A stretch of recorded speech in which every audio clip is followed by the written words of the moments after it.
આજરોજ કેશોદ ખાતે વેપારીઓની અને અહીંયાના સ્થાનિક લોકોની મુલાકાત લીધી હતી, કારણ કે છેલ્લા જે 2-3 દિવસથી વરસાદના કારણે વેપારીઓના દુકાનમાં જે પાણી ઘૂસી ગયા, સામાન્ય જનતા જે રહે છે ત્યાં પાણી ઘૂસી ગયા અને લગભગ લાખો અને કરોડો રૂપિયાનું જ્યારે નુકસાન થયું છે, ત્યારે આમ આદમી પાર્ટીની સમગ્ર ટીમ દ્વારા આજે સ્થળની મુલાકાત લેવામાં આવી છે.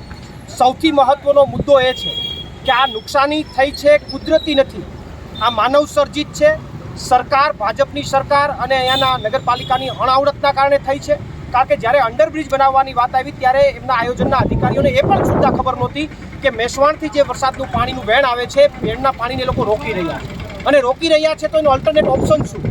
એના માટેની કોઈ આ લોકોની આગોતરું આયોજન નહોતું. એમને બસ અંડરબ્રિજ બનાવી દીધો, ખીચા ભરવા માટે બનાવી દીધો.